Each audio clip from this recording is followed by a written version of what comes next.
Saudara, dalam kunjungannya di Nusa Tenggara Timur hari ini, Presiden Joko Widodo kembali angkat bicara mengenai kasus kematian Brigadir Yosua Huta Barat yang kini jadi sorotan publik. Presiden meminta kasus kematian Brigadir Yosua diusut tuntas tanpa ada yang ditutup-tutupi agar kepercayaan masyarakat terhadap Polri tetap terjaga. Sampaikan usut tuntas. Buka apa adanya, jangan ada yang ditutup-tutupi. Transparan. Udah. Terima kasih Bapak. Itu penting untuk agar masyarakat tidak ada keraguan-raguan terhadap peristiwa yang ada. Ini yang harus dijaga. Kepercayaan publik terhadap Polri harus dijaga. Kita sudah menemukan CCTV yang bisa mengungkap secara jelas tentang konstruksi kasus ini.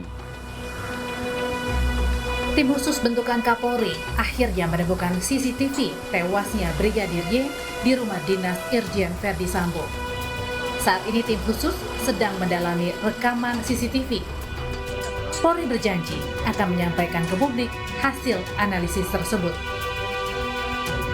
CCTV ini sedang didalami oleh tim sus yang nanti akan dibuka apabila seluruh rangkaian proses penyidikan dilakukan tim sus sudah selesai. Sebelumnya di tanggal 12 Juli 2022, Kapolres Jakarta Selatan yang sekarang dinonaktifkan, Kombes Budi Herdi Susianto menyatakan CCTV di rumah dinas Irjen Verdi Sambo rusak. Kami juga mendapatkan bahwa di rumah tersebut memang kebetulan CCTV-nya rusak kurang lebih 2 minggu yang lalu. Sejak 2 minggu yang lalu. Sehingga tidak dapat kami dapatkan. CCTV menjadi rangkaian pengungkapan penembakan Brigadir Y yang berujung pada kematian. Sebab pengungkapan kasus polisi tembak polisi bukan hanya menjadi harapan keluarga Brigadir Y, tapi juga sekaligus pembuktian bagi institusi Polri yang berjanji akan mengungkap kasus ini berdasarkan fakta. Tim Liputan, Kompas TV. Bukti baru sudah disampaikan Rabu kemarin di Barreskrim Polri dan CCTV pun sudah ditemukan. Apakah kemudian ini bisa mengungkap kasus ini? Sore ini kita akan tanyakan langsung kepada Ruby Alamsyah, pakar digital forensik yang sudah berada di studio. Selamat petang, Pak Ruby. Selamat petang. Pak Ruby, ini kan semula dikatakan CCTV rusak dan baru-baru ini bilang dikatakan ditemukan. Menurut pakar seperti apa? Baik, kalau pernyataan awal kan disebutkan oleh Kapolres itu rusak CCTV di rumah. Nah, sedangkan pernyataan baru bahwa CCTV sudah ditemukan belum disebutkan CCTV di titik mana CCTV tersebut yang berhasil ditemukan dan berisi data-data apa. Nah, keywordnya adalah sebenarnya CCTV mana sih yang sebenarnya didapatkan dan sumbernya di titik mana yang bisa mengungkap kasus ini. Tapi mungkinkah kemudian CCTV yang dikatakan awalnya rusak, kemudian diperbaiki, bisa dikatakan kemudian bisa mengungkap ini visual ini, bisa nggak sih sebenarnya? Baik, misalnya mungkin saja CCTV tersebut dikatakan rusak ataupun tidak bisa dilihat datanya setelah lakukan digital forensik, terrecover ataupun terbuka kembali data-data yang lama, data-data yang telah terhapus, itu bisa saja. Nah, yang utama ini adalah sebenarnya CCTV yang didapatkan ini apa? CCTV murni yang belum diapa-apakan atau memang CCTV yang sudah dilakukan proses recovery dari data-data yang sudah hilang. Kemudian kenapa ada jeda begitu cukup lama juga ya dari kemudian bilangnya rusak, kemudian sekarang ditemukan? Nah, mungkin jeda tersebut dimaksudkan tadi, mungkin ditemukan CCTV yang di titik lain ini. Mungkin terjadi, kita juga belum tahu apakah CCTV tersebut CCTV di tempat lain yang sebelumnya pihak Polres Jakarta Selatan belum tahu. Ataukah memang mungkin ada CCTV di lokasi kejadian perkara tetapi belum berhasil ditemukan oleh penyidik sebelumnya, malah ditemukan oleh tim khusus yang baru ini. Apakah kemudian CCTV ini jadi salah satu unsur yang paling kuat untuk mengungkap kasus ini ataukah ada yang lain ya? Pastinya CCTV ini kalau bisa menampilkan sebuah peristiwa kronologis ataupun timeline di sebuah kasus itu akan sangat menjadi barang bukti yang penting karena bisa menampilkan peristiwa kronologis sesuai timeline yang ada di CCTV tersebut sendiri. Nah, kalau tidak salah saya baca itu juga katanya sedang merekonstruksi bahwa CCTV ini tanggalnya itu disetting atau disetup kurang tepat sesuai dengan tanggal yang sebenarnya. Itu artinya harus dikalibrasi lagi begitu untuk soal waktu. Istilahnya disinkronize lah. Walaupun dia salah tanggal settingannya, dicocokkan dengan tanggal yang kejadian kira-kira itu bisa ditentukan.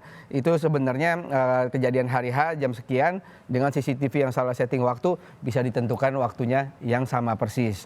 Nah, itu bukan kerjaan sulit, mudah lah. Butuh waktu berapa lama biasanya untuk seperti ya, tergantung berapa besar datanya, mestinya hitungan menit juga akan keluar kalau hasil-hasil seperti itu. Karena kalibrasi yang dimaksud mungkin bahasa humas itu bahasa umum, tapi tekniknya sih sebenarnya hanya mensinkronis saja CCTV yang waktunya setting salah dengan waktu yang sebenarnya seperti apa. Itu beda berapa hari kah, beda berapa jam kah, berapa menit. Nah, itu tinggal disinkronis saja dan itu bukan pekerjaan susah. Kalau dari digital forensik sendiri, selain CCTV, kemudian juga kuasa hukum keluarga mengatakan sempat ada dugaan peretasan. Apakah kemudian ini juga bisa kemudian diselidiki? Baik.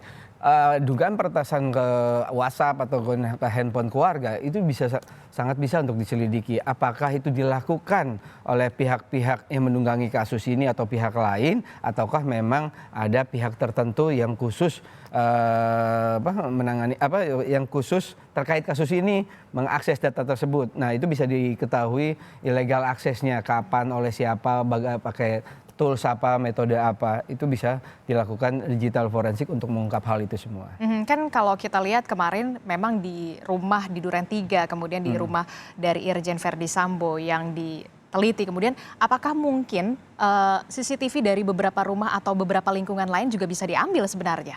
Itu yang biasa di polisi lakukan di kasus apapun, walaupun di TKP tidak ada CCTV, polisi biasanya mencari titik-titik CCTV yang kira-kira bersinggungan dengan lokasi kejadian perkara serta dengan timelinenya. Nah, itu biasa dilakukan oleh polisi, titik A tapi mendapatkan CCTV di titik B, tapi itu sejalan, searah ataupun diakses. Nah, itu bisa saja dan itu sering, nggak hanya di kasus ini. Jadi itu suatu hal yang lumrah yang biasa dilakukan oleh penyidik. Mengutip pernyataan dari Kadif Humas Polri, Irjen Dedi Prasetyo, diolah dari berbagai sumber. Ini bisa dikatakan seperti apa? Ya, CCTV? itu tadi. Walaupun di titik lokasi perkara tidak ada data visual ataupun CCTV yang aktif, tetapi bisa di titik-titik lain yang mengarah kepada lokasi, baik itu tetangga, toko-toko, ataupun jenis data lain, misal juga CCTV misalnya di jalan tol, di tempat-tempat umum kan sudah banyak CCTV, dan di kepolisian negara manapun pengungkapan sebuah kasus menggunakan data-data dari sekumpulan CCTV yang berada secara publik itu sudah lumrah dilakukan dan itu biasa. Kebetulan kita juga sudah cukup banyak ya CCTV ada utamanya di ibu kota Jakarta maupun di sepanjang tol gitu ya. Berarti itu juga bisa dikatakan sumbernya juga di luar dari Jakarta atau Betul. di perjalanan atau di jalan? Bisa mana aja karena statement beliau disebutkan sumber CCTV-nya itu bisa dari mana aja. Nah, itu CCTV yang publik itu ada yang seperti disebutkan tadi, bisa di mana-mana. Yang jadi pertanyaan selanjutnya banyak pihak begitu kan, butuh waktu berapa lama sih sebenarnya untuk mengungkap CCTV ini? Nah, ini kan menariknya, misalnya kejadian itu benar adalah hari Jumat, lalu diungkap, diekspos di hari Senin yang jeda cuma 3 hari, otomatis mestinya CCTV yang ada dimanapun posisinya itu masih menyimpan data tersebut. Karena CCTV pada umumnya menyimpan data itu kurang lebih 2-4 minggu. Nah, kalau cuma jeda 3 hari berarti data itu masih kesimpan. Menjawab pertanyaan tersebut adalah, kalau dianalisa CCTV yang tepat, mestinya sangat cepat. Karena datanya ada. Datanya belum terhapus, datanya belum ter-override ataupun tertimpa dengan data baru. Sehingga asal terkumpul dengan tepat, sejumlah CCTV yang tepat, itu analisanya mestinya nggak terlalu lama. Kurang dari sepekan seharusnya bisa? Pasti bisa. Pasti bisa. Nah, terakhir, untuk kasus ini sendiri, kemudian untuk pengolahan CCTV supaya kita publik juga transparan begitu. Oke, ya itu kita kan apresiasi bahwa Kapolri udah bikin tim khusus tersebut. Nah, dengan menggunakan metode scientific investigation. Nah, scientific investigation ini salah satunya kalau CCTV karena berupa barang bukti digital, penggunaan digital forensik itu sangat diperlukan untuk menghasilkan sesuatu yang saintifik dan sah secara hukum serta dapat dipercayai oleh semua pihak. Nah, pengungkapan barang bukti digital barang bukti digital apapun di kasus ini menggunakan digital forensik itu adalah sesuatu yang sesuai dengan metode yang disebutkan Kapolri, yaitu scientific investigation. Dan ini kemudian yang tengah juga harus dilakukan oleh polisi. Nah, kalau untuk yang kalibrasi waktu, apakah sebenarnya ini memang bisa disetting atau bagaimana ini sampai tidak sesuai begitu ya? Sebenarnya masalah CCTV tidak sesuai tanggal dan jamnya itu udah biasa lumrah. Karena settingan petugas atau teknis CCTV setting di awal itu kalau tidak dimonitor ataupun setting sendiri itu bisa aja salah ataupun sedang keriset tiba-tiba karena sesuatu hal. Nah, akhirnya tanggalnya berubah. Tapi tanggal berubah itu nggak masalah, tinggal menyesuaikan dengan hari ini sama tanggal di CCTV tersebut bedanya berapa lama, berapa jam, berapa hari, berapa menit, disinkronkan. Itu bukan teknik kalibrasi yang rumit lah intinya. Intinya ini hanya proses sinkronisasi waktu yang simpel karena terkesan kayak perbedaan waktu saja. Kebetulan CCTV salah setting tanggal dengan setting dengan tanggal yang persis hari ini, jam hari ini, CCTV itu hanya perbedaannya berapa lama. Itu aja kok, bukan kalibrasi yang harus menggunakan apapun. Berarti itu tidak terlalu sulit begitu ya. Pastinya. Kalau untuk digital forensik ya, untuk mengungkap ini semua. Benar. Tentu publik betul-betul menunggu kasus ini akhirnya seperti apa. Terima kasih Pak Ruby Alamsyah, pakar digital forensik telah bergabung bersama kami dalam Kompas Petang.